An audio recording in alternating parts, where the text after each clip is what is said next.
আজকের আলোচ্য বিষয় হলো আহলুস সুন্নাহ ওয়াল জামাতের আকীদা কি। এবার আমরা জানবো আকীদা মূলত কি। ঈমান মানে বিশ্বাস, ঈমান অর্থ বিশ্বাস। ঈমান গ্রহণ করার পরেই তার যে কাজটা করতে হবে সেটা হলো তার আকীদা। তার আকীদাকে পরিশুদ্ধ করতে হবে, তার আকীদাকে পরিশুদ্ধ করতে হবে, আকীদাকে সঠিক করতে হবে। আকীদা শব্দটি এক বচন, আর এই এক বচনের বহু বচন হলো আকাইদ। আমরা যারা মাদ্রাসায় ইবতেদায়ী অথবা দাখিলে পড়ালেখা করেছে, আকাইদ বলে একটা সাবজেক্ট ছিল, আকাইদ নামে একটা সাবজেক্ট ছিল। সেই আকীদার বহু বচন হলো আকাইদ। এখন সেই আকীদা আর আকাইদ শব্দের অর্থ হলো বন্ধন, বন্ধন তৈরি করা, বিশ্বাস করা বা গিট দেওয়া, শক্ত হওয়া। সেই আকীদার ফার্সি শব্দ, ফার্সিতে এর অর্থ হয় দৃঢ়করণ, মজবুতকরণ এবং ধারণ করা, এর উপর নির্ভর করা। এটার নাম হলো আকীদা। পরিভাষায় আকীদা কাকে বলে? আমরা তো আকীদা শব্দের অর্থ জানলাম কি? বন্ধন, বিশ্বাস, শক্ত হওয়া, নির্ভর করা, দৃঢ়ভাবে ধরে রাখা, ধারণ করা অথবা নির্ভর করা, এটার নাম আকীদা। পারিভাষিক ভাষায় আহমদ ইবনে মুহাম্মদ আল ফাউমি রাহমাতুল্লাহি আলাইহি বলেন, আল আকীদাতু মা ইয়াদিনুল ইনসান ইনসানু বিহি ওয়া লাহু আকীদাতু হাসানাতুন মিন শাক্কি। মানুষ ধর্ম হিসাবে যা গ্রহণ করে তাকে আকীদা বলে। মানুষ ধর্ম হিসাবে যা গ্রহণ করে, ধর্ম হিসাবে যা গ্রহণ করে তাকে কি বলে? আকীদা বলে। যেমন আমাদের সমাজে বলা হয়ে থাকে যে তার ভালো আকীদা আছে, তার ভালো আকীদা আছে। মানুষ বলা বলি করে যে ওই লোকটার মধ্যে ভালো আকীদা আছে। অর্থাৎ ভালো আকীদা বলতে কি বুঝালো? তার কাছে সন্দেহ মুক্ত আকীদা রয়েছে, সন্দেহ মুক্ত বিশ্বাস রয়েছে। ডক্টর ইব্রাহিম আনিস বলেন, আকীদা হলো এমন বিধান বা এমন নির্দেশ যা বিশ্বাসীর বিশ্বাস অনুসরণে কোন ধরনের সন্দেহের অবকাশ রাখে না। একজন বিশ্বাসী বিশ্বাস করার জন্য কোন ধরনের সন্দেহ রাখে না। একজন বিশ্বাসী কোন বিষয়ে, ইসলামের কোন বিষয়ে যখন বিশ্বাস করার বিষয় আসে, সে ওই বিষয়টা বিশ্বাস করতে কোনো ধরনের সন্দেহ করে না। যেটা আছে না নাই, সত্য না মিথ্যা, করব নাকি করব না, যাব কি যাব না, এটা কি কোরআনে আছে না নাই, হাদিসে আছে না নাই, ইজমায় আছে নাকি নাই, কিয়াসে আছে নাকি নাই, এরকম কোনো সন্দেহ নাই। সে নিঃসন্দেহে বিশ্বাস করে যে এটা বিশ্বাস করা আমার জন্য আকীদার বিষয়। সেই ধর্মীয় বিশ্বাস যা কর্ম থেকে পৃথক, যেমন আল্লাহ তাআলার অস্তিত্ব, রাসূলের প্রেরণ, এই বিষয়গুলো হলো আকায়েদ। দেখেন আমাদের দেহের ভিতরে কি আছে? প্রাণ আছে। বুঝার জন্য বলছি, আমাদের দেহের ভিতরে কি আছে? প্রাণ আছে। এখন প্রাণটা যদি বের হয়ে যায়, এই দেহের কোনো মূল্য আছে? কথা বলেন না, মূল্য আছে? নেই। এখন আপনার আমলটাকে যদি দেহ বানান, দেহ মনে করেন, আপনার আমল 5 ওয়াক্ত নামাজ, রোজা, হজ, যাকাত, নফল ইবাদত বন্দেগী, এই আমলগুলোকে যদি আপনি কি বানান? দেহ বানান, দেহ মনে করেন, তাহলে এই দেহের প্রাণ কি? আকীদা। সুবহানাল্লাহ। যেমন আমাদের এই শরীরের প্রাণ হলো এই শরীরের মূল জিনিস হলো প্রাণ। প্রাণ না থাকলে যেমন শরীরের কোনো মূল্য থাকে না, তেমন আমলের ভিতরে যদি আকীদা, পরিশুদ্ধ আকীদা না থাকে, ওই আমলের কোনো মূল্য থাকে না। যেমনই ভাবে সেই ঈমান এবং আকীদার উপর বিশ্বাস করা, শিক্ষা দান করা, শিক্ষা রাখা, ঈমান আকীদার উপরে জ্ঞান রাখা, শিক্ষা রাখা প্রত্যেক মুসলমান নরনারীর উপরে ফরজে আইন। প্রত্যেক মুসলমান নরনারীর উপর কি ফরজে আইন? ঈমান এবং আকীদার উপর বিশ্বাস রাখা। ঈমান এবং আকীদার উপরে প্রত্যেক মুসলমান নরনারীর উপর বিশ্বাস রাখা কি ফরজে আইন। মনে রাখবেন। প্রিয় নবী সাল্লাল্লাহু আলাইহি ওয়াসাল্লাম এর উপর ঈমানের স্বরূপ তার শান, মান, আজমত এবং আনিত তার উপর জীবন ব্যবস্থা এবং ফেরেশতা, অন্যান্য নবী রাসূলগণ, আসমানি সমস্ত কিতাব এবং পরকালকে মানব জীবনে চলার দর্শন, দিক নির্দেশনা হিসাবে বিশ্বাস করে বা যেই দিক নির্দেশ করে তাকেই বলা হয় আকাইদ বা দৃঢ়তা, বিশ্বাস। সেই বিষয়ে যদি সন্দেহ ছাড়া জ্ঞান অর্জন করা প্রত্যেক মুসলমান নরনারীর উপরে ফরজে আইন। আল্লাহ এবং আমাদের রাসূল, অন্যান্য নবীগণ এবং ফেরেশতা, আসমানি সমস্ত কিতাব এবং আখিরাতের উপর বিশ্বাস করা আমাদের প্রত্যেক মুসলমান নরনারীর উপরে ফরজে আইন। এবার এই বিষয়ে হযরত আব্দুল্লাহ ইবনে আব্বাস রাদিয়াল্লাহু তাআলা আনহু একখান হাদিস বর্ণনা করেন। লাম্মা বাসান নবী সাল্লাল্লাহু আলাইহি ওয়াসাল্লাম মুআয ইবনে জাবাল ইলা নাহবি আহলিল আইমিন أهل يمين قال له إنك تقدم على قوم من أهل الكتاب فليكن أول ما تدعوهم إلى أن يحيدوا الله تعالى فإذا عرفوا ذلك فأخبرهم أن الله قد فرض عليهم 5 صلوات في يومهم ولا يأتهم فإذا صلوا سبحان الله। হযরত আব্দুল্লাহ ইবনে আব্বাস রাদিয়াল্লাহু তাআলা বর্ণনা করেন, রাসূল পাক সাল্লাল্লাহু আলাইহি ওয়াসাল্লাম যখন হযরত মুআয ইবনে জাবাল রাদিয়াল্লাহু তাআলা আনহুকে ইয়ামেন দেশে পাঠাবেন, মুআয ইবনে জাবালকে নবী যখন ইয়ামেন দেশে পাঠাবেন, তখন নবীজি মুআয ইবনে জাবালকে ডাক দিয়ে বললেন, এ মুআয ইবনে জাবাল, তুমি এমন এক সম্প্রদায়ের নিকট যেতেছো, তুমি এমন একটা সম্প্রদায়, এমন একটা জাতির কাছে যাচ্ছ যারা কিতাবদারি, আহলে কিতাব, যারা আহলে কিতাব। সুতরাং তুমি তাদের নিকট যখন পৌঁছবে যাবে, সর্বপ্রথম তাদেরকে ঈমানের দিকে আহ্বান করবে, দাওয়াত করবে। সুবহানাল্লাহ। আহলে কিতাব মানে তারা ইহুদি, তারা ইহুদি, ইহুদির বড় বড় আলেমের কথা বলতেছে আহলে কিতাব।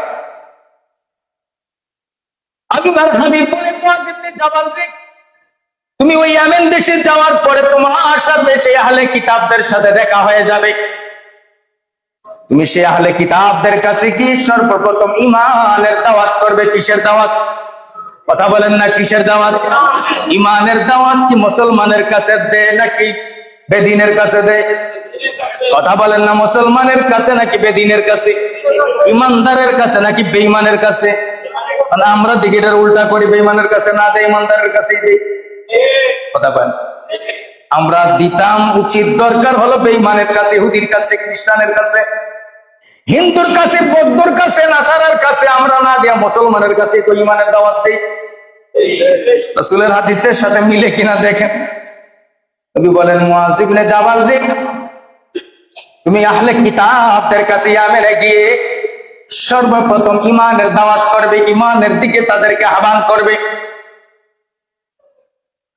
তারা যেন সাক্ষ্য দেয় যে আল্লাহ ব্যতীত আর কোনো মাবুদ নাই, আল্লাহ ছাড়া আর কোনো ইলাহ নাই, আর হযরত মুহাম্মদ সাল্লাল্লাহু আলাইহি ওয়াসাল্লাম আল্লাহর রাসূল। এবার নবীজি বলেন, এই দুইটা দাওয়াত যখন ঈমানের দাওয়াত তুমি দিবে, দেওয়ার পরে ফালিয়াকুন আউওয়ালা মা তাদউহু ইলা ইউহিদুল্লাহু তাআলা ফাইজা আরাফু যালিক।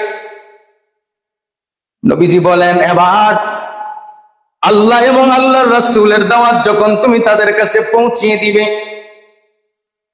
তারা যদি তোমার কথা মেনে নেয়, ঈমান গ্রহণ করে, তবে তুমি তাদেরকে জানিয়ে দাও, ফাইজা আরাফু যালিক ফাআখবিরহুম আন্নাল্লাহা ক্বাদ ফারাদা আলাইহিম। হে মুআয ইবনে জাবাল, তুমি তাদের কাছে এই সংবাদটা পৌঁছিয়ে দাও, তারা যেন খামসা সালাওয়াতি ফি ইয়াউমিহিম ওয়া লায়াতিহিম, তারা যেন দৈনিক 5 ওয়াক্ত নামাজ আদায় করে। আগে কিসের দাওয়াত? ঈমানের দাওয়াত। আল্লাহ এবং আল্লাহর রাসূলের উপর ঈমান আনার জন্য দাওয়াত দিবে।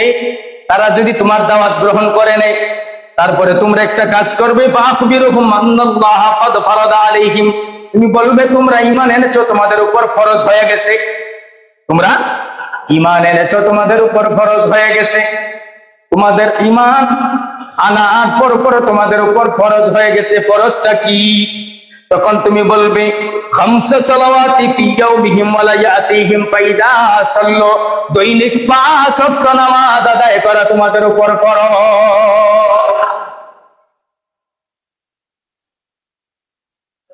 এবার এই হাদিসের মধ্যে মুআয ইবনে জাবালকে সর্বপ্রথম আহলে কিতাবদেরকে ঈমান এবং আকীদার বিষয়ে জ্ঞান দেওয়ার জন্য আল্লাহর হাবিব নির্দেশ দিলেন। যদি আহলে কিতাব তার ঈমানের দাওয়াত কবুল করে, তবে তাদেরকে ইবাদতের দাওয়াত দিবে। সর্বপ্রথম ঈমানের দাওয়াত, তারপরে ইবাদতের দাওয়াত। সর্বপ্রথম ঈমানের দাওয়াত, তারপরে ইবাদতের দাওয়াত দিবে। নতুবা নয়, ঈমানের দাওয়াত গ্রহণ না করলে আমলের দাওয়াত দেওয়ার কোনো দরকার নাই। এবার সাহাবায়ে কেরাম ঈমানের উপর কতটা গুরুত্ব এমন ভাবে দিতেন যে তারা ঈমানের হালকা মজলিস কায়েম করতেন। ঈমানের হালকা মজলিস অর্থাৎ বসে কয়েকজন মিলে বসে, সাহাবায়ে কেরাম কয়েকজন মিলে বসে ঈমানের উপর, আকীদার উপর বসে বসে কথা বলতেন। আর আমরা মুসলমান আকীদা কি সেটাই জানি না। কথা কয় না? মুসলমানদের যদি জিজ্ঞাসা ঈমান কোন বিষয়ের নাম, কোন জিনিসের উপর ঈমান, কত একটু একেবারে ঠাড়া পড়তে আমার উপরে বলবে না। আপনি যদি জিজ্ঞাসা মুসলমান তুমি ইমানদার না বেঈমান, বলবে ইমানদার, পাক্কা ইমানদার। তো ঈমান জান, তুমি বলো ঈমান কোন বিষয়ের উপর ঈমান, আকীদা কোন বিষয়ের উপর আকীদা, ঈমান আকীদার উপর আমাকে কিছু বলো। সে বলবে আমি পারি জানি না। আকীদা আবার কোন জিনিস, আকীদা আবার কোন জিনিস, খায় না মাথার দেয়। অথচ ঈমান আকীদা, তার ঈমান আনার সাথে সাথে তার এটা ফরজে আইন, ফরজে আইন। বন্ধুরে আমার, এবার সাহাবায়ে কেরাম মজলিস করে বসে বসে একে অপরের সাথে ঈমান আকীদার উপর কথাবার্তা বলতেন। একজন আরেকজনকে শিখাতেন, একজন আরেকজনকে শিখাতেন।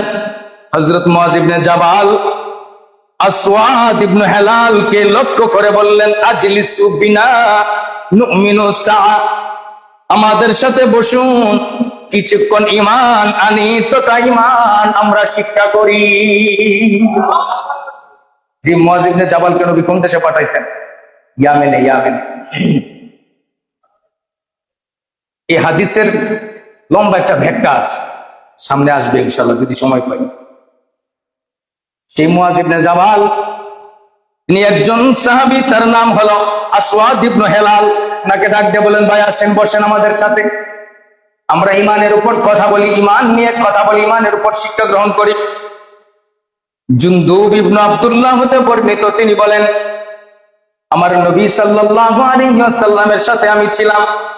ওয়া নাহনু ফিতয়ানু হাযামিনাতু ফাতাআল্লামনা ঈমানা ক্বাবলা আন নাতাআল্লামাল কুরআন।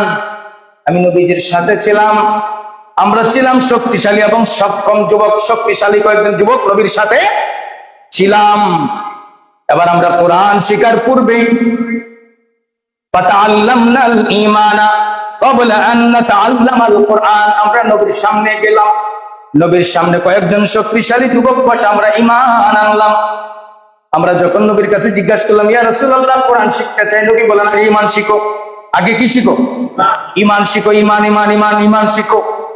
আগে আমরা নবীর কাছ থেকে ঈমান শিক্ষা করলাম, তারপর না তাআল্লামাল কুরআন, অতঃপর কোরআনের শিক্ষা গ্রহণ করলাম। সুম্মা তাআল্লামাল কুরআনা ফাজদাদনা বিহি ঈমানা, অতঃপর কোরআন শিক্ষা করে তার দ্বারা ঈমানকে আরো মজবুত করে নিলাম। প্রথমে ঈমান শিখলাম, তারপরে কোরআন শিখলাম। কোরআন শিখার পর ওই কোরআন গবেষণা করে ঈমানকে আরো মজবুত করে নিলাম। আল্লামা ইবনু আবিল ইজমি হানাফি রাহমাতুল্লাহি আলাইহি বলেন, ওয়ালিহাযা কানা সাহিহ আন্না আউয়ালা ওয়াজিবুন ইয়াজিবু আলা মুকাল্লিফ শাহাদাতু আল্লা ইলাহা ইল্লাল্লাহ বাল আইম্মাতুস সালিফ কুল্লুহুম মুতাফিকুনা আলা আন্না আউয়ালা মা ইউমিনু বিল আবদু শাহাদা।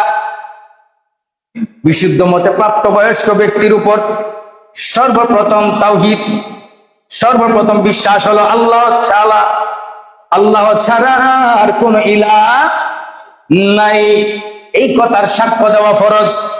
এবং আল্লাহ হযরত মুহাম্মদ সাল্লাল্লাহু আলাইহি ওয়াসাল্লামকে আমাদের জন্য আল্লাহর রাসূল হিসেবে পাঠিয়েছেন, এর উপর বিশ্বাস করা ফরজ।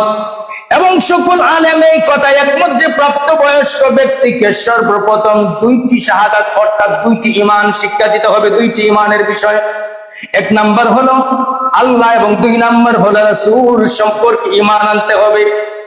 এই জন্য শুদ্ধ আপনার ঈমান আমল যদি শুদ্ধ না থাকে, আকীদা যদি শুদ্ধ না হয়, তাহলে ইবাদতের কোনো দাম নাই।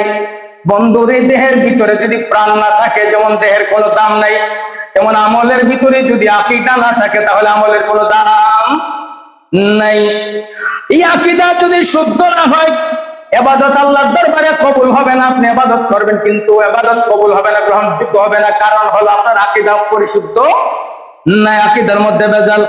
হাসরের ময়দানে অসংখ্য ব্যক্তি আমল নিয়ে উঠবে, হাসরের ময়দানে অসংখ্য মানুষ আমল নিয়ে উঠবে।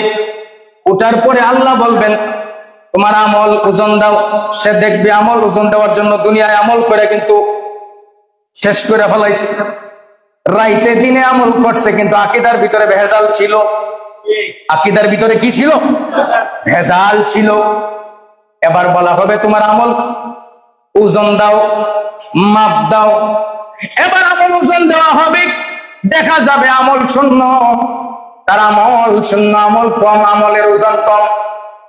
এবার জিজ্ঞাসা করা হবে কেন তুমি দুনিয়ায় নামাজ পড়ো নাই, পড়ছি, রোজা রাখো নাই, রেখেছি, হজ করো নাই, করেছি, যাকাত দাও নাই, দিয়েছি, নফল ইবাদত বন্দেগী করো নাই, করেছি, তাহলে নাই কেন? সে বলবে আল্লাহ আমি তো জানি না, আমি তো অনেক আমল করেছি, 5 ওয়াক্ত নামাজের পরে আরো কত কিছু করেছি, তাহাজ্জুদ, আওয়াবিদ, ইশরাক, জিকির, ফিকির, কোনো কিছুই মিস দেই নাই। আল্লাহ কয়টা নাই কেন বেটা? আল্লাহ কয় নাই হওয়ার কারণ হলো তোমার আকীদার মধ্যে ভেজাল ছিল, এই জন্য তোমার আমল কবুল হয় নাই। নাউজুবিল্লাহ। কিসের মধ্যে ভেজাল ছিল? আকীদায় ভেজাল ছিল, এই জন্য আমলের কোনো ফায়দা হয় না। এই জন্য বাবারে আগে আকীদাকে পরিশুদ্ধ করতে, আকীদাকে পরিশুদ্ধ করতে, নির্ভেজাল করতে। এবার আল্লাহ রাব্বুল আলামিন কোরআনুল কারীমের মধ্যে বলেন وَقَدِمْنَا إِلَى مَا عَمِلُوا مِنْ عَمَلٍ فَجَعَلْنَاهُ هَبَاءً مَنْثُورًا। আল্লাহ বলে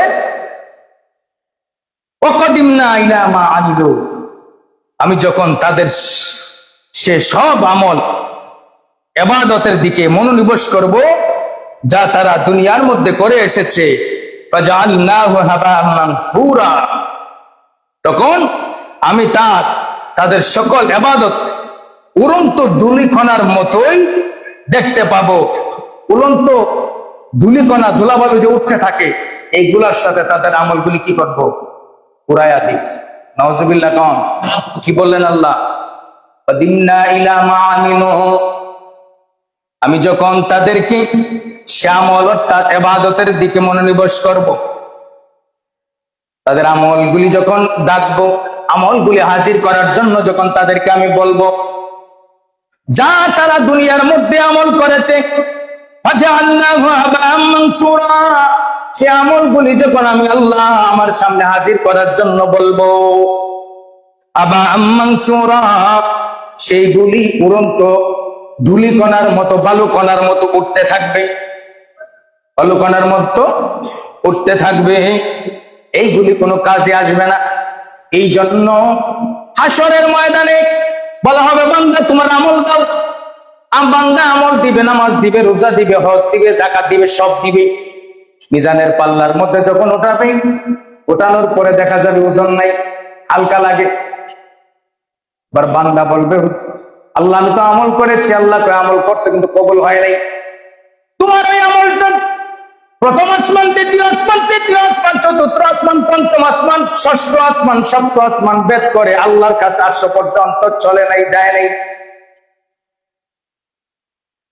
সপ্তম আসমান ভেদ করে নাই। তুমি আমল করেছো, তোমার আমল ঠিক আছে, কিন্তু তোমার আকীদায় ভেজাল, ইমানে ভেজাল। তোমার ইমান আকীদায় ভেজাল থাকার কারণে তোমার আমল করেছো ঠিকই, নামাজ পড়েছো ঠিকই, রোজা রেখেছো ঠিকই, হজ করেছো ঠিকই, যাকাত দিয়েছো ঠিকই, তোমার আমল প্রথম আসমান ভেদ করেও আসে নাই। এই জন্য তোমার আমলের কোনো দাম নাই। তোমার আমলটা হাসরের ময়দানেও ধূলিকণার সাথে বালুকণার সাথে উঠতে থাকবে। যেন আগে ঈমান এবং আকীদাকে বুঝতে হবে, মজবুত করতে হবে, তা না হলে ধূলিকণার মতো হাসরের ময়দানে উঠতে থাকবে। এবার হযরত হুযায়ফা রাদিয়াল্লাহু তাআলা বর্ণনা করেন, লা ইয়াকবালুল্লাহু লিসাহিবি বিদআতি সাওমিন ওয়ালা সালাহ ওয়ালা সাদাকা ওয়ালা হজ্জ ওয়ালা উমরা ওয়ালা জিহাদ। আল্লাহ রাব্বুল আলামিন হযরত হুযায়ফা বলতেছেন, নবীজি ফরমান, লা ইয়াকবালুল্লাহু লিসাহিবি, আল্লাহ রাব্বুল আলামিন কোন বেদাতির কোন আমল আল্লাহর দরবারে কবুল হয় না একমাত্র আহলুস সুন্নাহ ওয়াল জামাত ব্যতীত। বিদআতি সাওমান ওয়ালা সালাতা ওয়ালা সাদাকা ওয়ালা হজ্জ ওয়ালা উমরা ওয়ালা জিহাদ, কোন বেদাত আমল আল্লাহর দরবারে কবুল হয় না একমাত্র আহলুস সুন্নাহ ওয়াল জামাত ব্যতীত। অর্থাৎ কুফরি শিরকি আকীদা বিশ্বাসী, নতুন বিশ্বাসী, কুফরি এবং শিরকি আকীদায় বিশ্বাসী ওই ব্যক্তির কোনো নামাজ, ওই ব্যক্তির কোন রোজা, ওই ব্যক্তির কোন হজ, ওই ব্যক্তির কোন যাকাত, ওই ব্যক্তির কোন জিহাদ আল্লাহর দরবারে গ্রহণযোগ্য হয় না একমাত্র আল্লাহ এবং আল্লাহ রাসূলের দল ব্যতীত।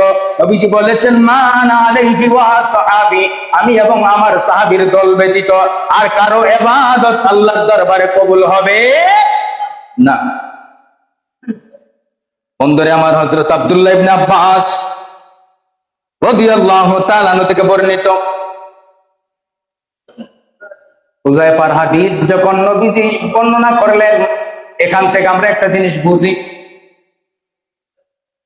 নবীজি বলেছেন, যে আকীদার মধ্যে কুফরি শিরকি আকীদা পোষণ করে সেটাকে বলা হয় বেদাতি আকীদা, সেটাকে বলা হয় বেদাতি আকীদা। যে আকীদার ভিতরে কুফরি আছে, যে আকীদার ভিতরে শিরকি আছে, সেটাকে বলা হয় বেদাতি আকীদা। সেই ইসলাম থেকে দূর হয়ে যাবে। যেইভাবে চুল আমাদের কাছ থেকে আলাদা হয়ে যায়, আটার খামিলা থেকে আটা বের হয়ে যায়, সেইভাবে সে আকীদা মধ্যে কুফরি এবং শিরকি থাকার কারণে সে ইসলাম থেকে বের হয়ে যাবে।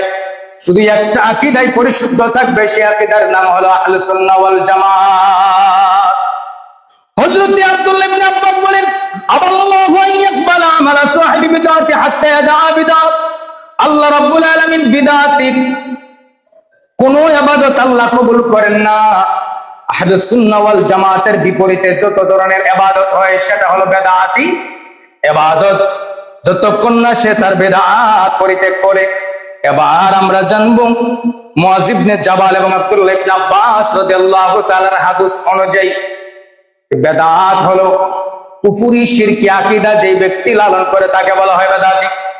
যেই ব্যক্তি কুফরি শিরকি আকীদা লালন করে তাকে বলা হয় বেদাতি। আকীদা মানে নতুন কিছু আবিষ্কার করা, নতুন কিছু আবিষ্কার করে বিশ্বাস করার হলো কুফরি আকীদা, শিরকি আকীদা, এটার নাম হলো বেদাতি আকীদা।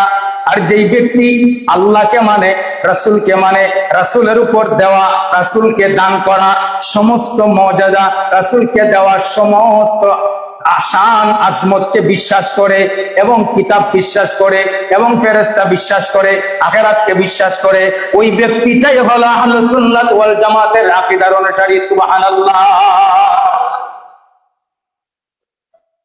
এবার মুআয ইবনে জাবাল বলেন, রাসূল পাক সাল্লাল্লাহু আলাইহি ওয়াসাল্লাম ইরশাদ করেন, যখন ফিতনা প্রকাশিত হবে, মনোযোগ,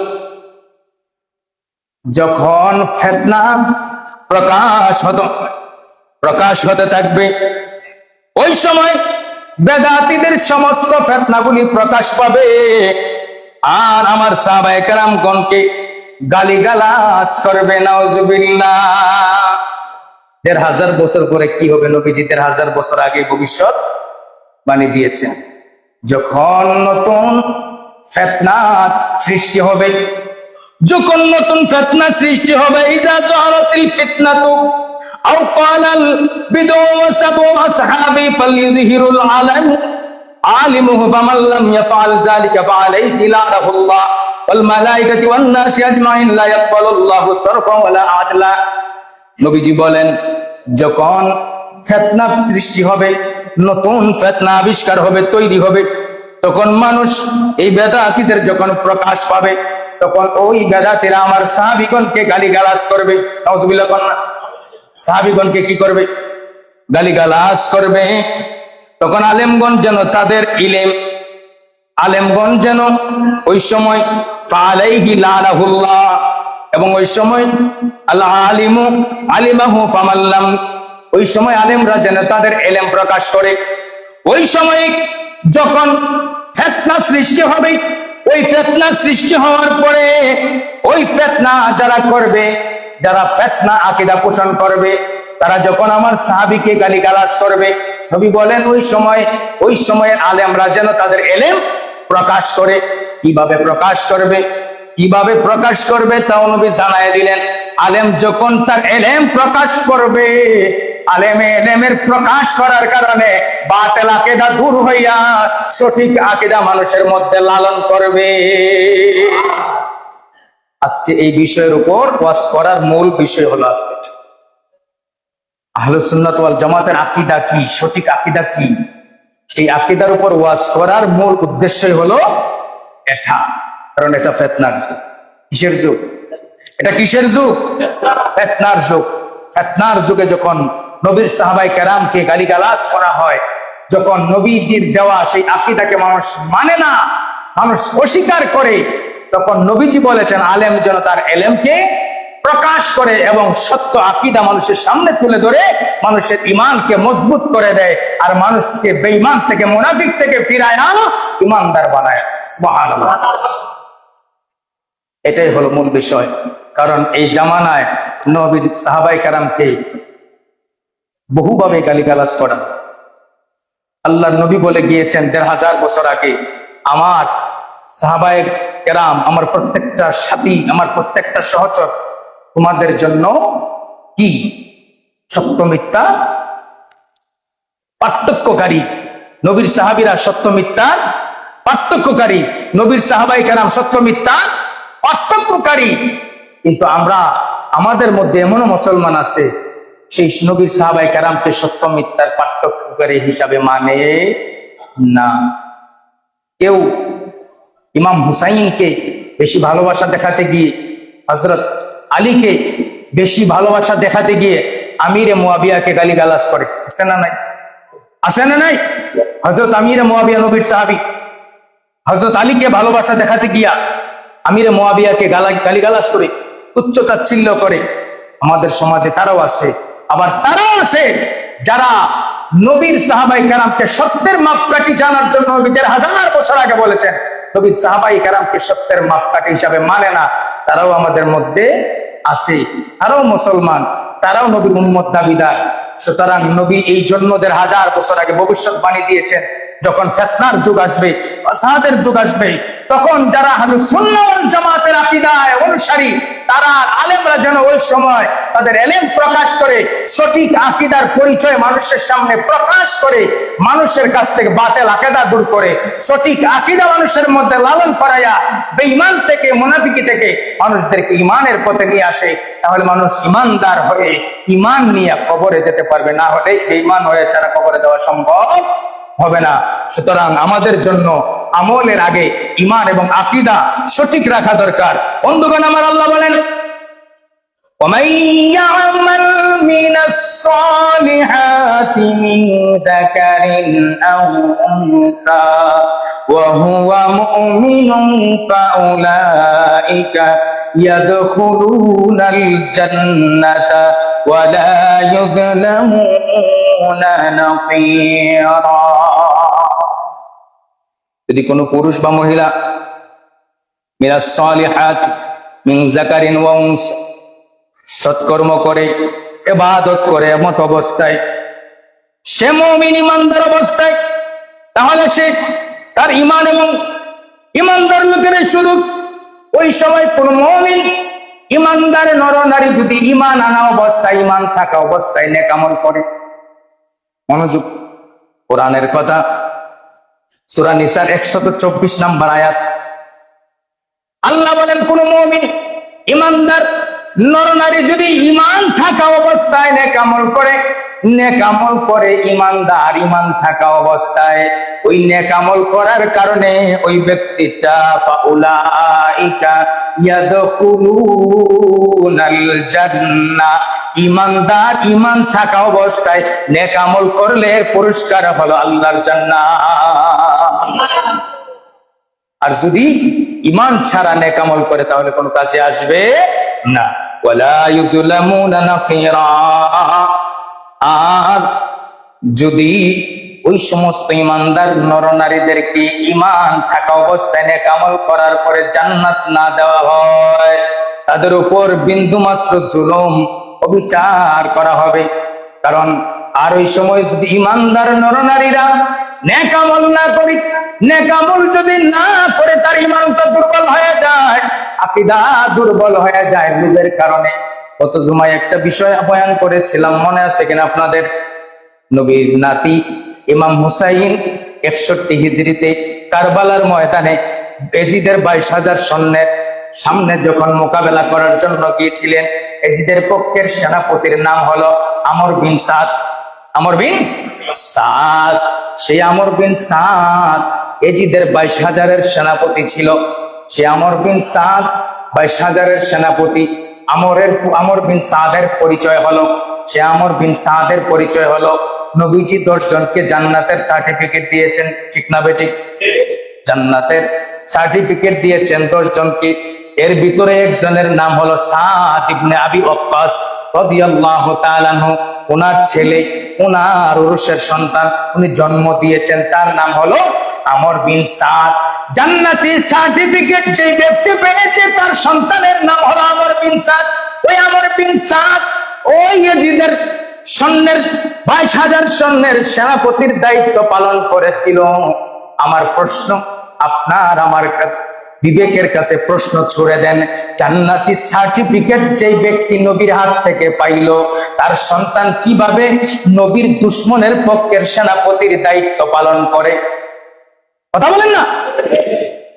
নবীর হাত থেকে যে ব্যক্তি জান্নাতের সার্টিফিকেট পায়, ওই ব্যক্তির সন্তান কিভাবে এজিদ নবীর দুশমন, নবীর আহলে বায়াতের দুশমন, ইমাম হুসাইনের দুশমন, আমাদের দুশমন, কিয়ামত পর্যন্ত ইমানদার নরনারীর দুশমন হয়ে থাকবে।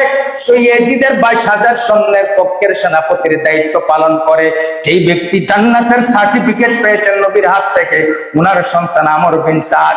সে আমর বিন সাদ যদি সেই এজিদের 22,000 সৈন্যের সেনাপতির দায়িত্ব পালন করতে পারে টাকার জন্য, কিসের জন্য? বুঝাই যায় যে ব্যক্তি জান্নাতের সার্টিফিকেট পাইছে তার সন্তান তো বেঈমান, বেআকিদা, ইসলামে যাওয়ার কথা না। সে ইসলাম, বেঈমান, বেআকিদায় যাওয়ার একটাই কারণ হলো টাকা। কি? টাকা। সেই টাকার লোভে পড়ে, টাকার মোহে পড়ে, বাড়ি গাড়ি অট্টালিকার মোহে পড়ে সে কি করলো? নবীর নাতির বিরুদ্ধে, নবীর নাতিকে জান্নাতের যুবকদের সর্দার, সুবহানাল্লাহ কইতেন না? কিসের সর্দার? জান্নাতের যুবকদের সর্দার, যারা জান্নাত পরিচালনা করবেন ওই দিন, যারা জান্নাত পরিচালনা করবেন তার বিরুদ্ধে। এবার আসেন, কারবালার মাঠে এজিদের পক্ষ থেকে সর্বপ্রথম যে তীরটা ইমাম হুসাইনের কাফেলার দিকে নিক্ষেপ করা হয়, সেই তীরটা আমর বিন সাদ নিক্ষেপ করেছে। নাউজুবিল্লাহ কইতেন। জান্নাতের সার্টিফিকেট পাইছে, ওই বাটার পোলা কি এমন হওয়ার কথা? টাকার কাছে তার ছেলে বিক্রি হয়ে গেছে। আর বর্তমান জামানার মোল্লা মৌলবী তো কোনো বিষয় না, আপনার তো সাধারণ মানুষ, আপনার তো আরো সহজ, মোল্লা মৌলবী তো কিছুই না। সুতরাং বাবারে, টাকার কাছে বিক্রি হওয়া কোন প্রয়োজন নাই। দুনিয়াটা ক্ষণস্থায়ী, আখেরাত চিরস্থায়ী। দুনিয়াটা ক্ষণস্থায়ী, আখেরাত চিরস্থায়ী। দুনিয়ার টাকা আজকে আছে, কালকে নাই। আপনি আজকে টাকা নিয়েছেন, কালকে যে আপনি বেঁচে থাকবেন কোন গ্যারান্টি আছে? আজকে আপনাকে টিকিট ধরায়া, উপরে টিকিট ধরায়া দিল, নিচে বান্ডিল ধরায়া দিছে, কালকে যে আপনি থাকবেন বান্ডিল নিয়ে আর টিকিট নিয়ে, কোনো গ্যারান্টি আছে? এই টিকিট যে আপনার এই কবরে যাওয়ার পরে সুখ দিবে, এটার কোনো গ্যারান্টি আছে? না। বোঝা গেল দুনিয়াটা দুনিয়াও মাজনাতুল আখিরা, আখিরাতের সামান্য কৃষিক্ষেত্র। আর দুনিয়াও সিজনুল মুমিনিন, এটা ঈমানদারের জন্য কারাগার। সুতরাং লোভে পড়ে, দুনিয়ার মায়ায় পড়ে, চাকচিক্যে পড়ে, মানুষের মায়া জালে বন্দী হইয়া ইমানকে বিক্রি করা যাবে না, আকীদাকে দুর্বল করা যাবে না। যদি আপনার ইমান আকীদা পরিশুদ্ধ থাকে, আপনি যদি অল্প আমল, সামান্য আমল নিয়েও হাসরের মাঠে ওঠেন, ওই আমলটা হাসরের ময়দানে মিজানের পাল্লায় দেওয়ার সাথে সাথে এমন ভাবে ভারী হয়ে যাবে, আল্লাহ বলবেন বান্দারে তোর আমল তো কম, এটা এত ভারী হলো কেন? বান্দা বলবে আল্লাহ, দুনিয়ার মধ্যে আমার ইমান আকীদা থেকে এক চুল পরিমাণ কোন টাকা দিয়া, পয়সা দিয়া, বাড়ি দিয়া, গাড়ি দিয়া, নারী দিয়া, অট্টালিকা দিয়া, কোনো কিছু দিয়ে আমাকে সরাইতে পারে নাই। আমি আমল হয়তো কম করেছি, কিন্তু আমার ইমান এবং আকীদা ছিল আল্লাহ এবং আল্লাহ রসুলের উপর অটুট এবং মজবুত। আমার জীবন দিয়ে দিতাম, তারপরে ইমান আকীদা বিক্রি করতাম না। এই জন্য বাবা আমার, বন্ধু আমার, ইমান এবং আকীদাকে আগে আঁকড়িয়ে ধরেন, তারপরে নামাজ পড়েন, কাজ হয়ে যাবে। রোজা রাখেন, কাজ হয়ে যাবে। হজ করেন, কাজ হয়ে যাবে। যাকাত দেন, কাজে আসবে। সেই জন্য ইমানকে আগে মজবুত করে ধরেন, আকীদাকে পরিশুদ্ধ করেন। কারণ আকীদাকে যদি পরিশুদ্ধ না করে আপনি দুনিয়া থেকে বিদায় হয়ে যান, তাহলে কবরে যাওয়ার পরে যে কি অবস্থা হবে, হাসরে যে কি অবস্থা হবে, সেই অবস্থাটা খুব ভয়াবহ ধারণ করবে। দেখেন হযরত ওমর, খাত্তাবের বেটা ওমর বললেন, লোকের মাঝে তোমরা এই ঘোষণা করে দাও যে একমাত্র ঈমানদাররাই আকীদা শুদ্ধধারী জান্নাতে প্রবেশ করবে। হযরত ওমর বলতেছেন, লোকের ভিতরে সবার মধ্যে এই পয়গামটা জারি করো, প্রকাশ করে দাও যে যাদের ঈমান আকীদা পরিশুদ্ধ তারাই একমাত্র জান্নাতে প্রবেশ করবে। হযরত ওমর বলেন, আমি বের হলাম এবং ঘোষণা করলাম যে শুনো, ঈমানদার ছাড়া কেউ জান্নাতে যাবে না, ঈমানদার ছাড়া কেউ জান্নাতে যাবে না। সুতরাং এই সময় হযরত আব্দুল্লাহ ইবনে মাসউদ বলেন যে নবীজি ইরশাদ করলেন, যার অন্তরে সরিষা দানা পরিমাণ, যার অন্তরে সরিষা দানা পরিমাণ ঈমান থাকবে, যার অন্তরে সরিষা দানা পরিমাণ ঈমান থাকবে। আমার নবীজির বয়ান, মুসলিম শরীফের হাদিস। আমার নবীজি বলতেছেন, ইমাম মুসলিম সেই হাদিসটি নকল করেছেন, যার অন্তরে সরিষা দানা পরিমাণ ঈমান আকীদা তার অন্তরের মধ্যে থাকবে, ওই ব্যক্তিটা জাহান্নামে প্রবেশ করবে না। তখন সাহাবায়ে কেরাম প্রশ্ন করলেন, ইয়া রাসূলুল্লাহ, আর যে ব্যক্তির অন্তরে সরিষা দানা পরিমাণ ঈমান থাকবে না, সে জাহান্নামে যাবে। যার অন্তরে সরিষা দানা পরিমাণ ঈমান আছে, এটা বুঝবো কেমনে? নবী সাথে সাথে জবাব দিয়া দিলেন, ওই ব্যক্তিটা মা আনা আলাইহি ওয়া আসহাবি, সে আমার দলের, আমার সাহাবীর দলের, ওই দলের নাম হলো আহলু সুন্নাহ ওয়াল জামাত। সে ওই দলের অনুসারী যদি হয়, আমার দলের এবং আমার সাহাবীর দলের, আনা আলাইহি ওয়া আসহাবি, সেই দলের অনুসারী হয়, আমি এবং আমার সাহাবীর অন্তর্ভুক্ত হয়ে যায়, তাহলে আমি নবী কথা দিলাম তার অন্তরে যদি সরিষা পরিমাণ ঈমানও থাকে, আমি এই নবী কথা দিলাম ওই ব্যক্তিটা জান্নাতে পৌঁছে। আল্লাহ পাক আমাদের ঈমানকে মজবুত করা, আকীদাকে মজবুত করা, ঈমানকে মজবুত করে ধরে রাখা এবং আকীদাকে দুরস্ত করে ধরে রাখা এবং তার সাথে সাথে নেক আমল করার তৌফিক দান করুন সকলে করে আমিন। ওয়া আখিরু দাওয়ানা আনিল হামদুলিল্লাহি রাব্বিল আলামিন। আসসালামু আলাইকুম ওয়া রাহমাতুল্লাহ।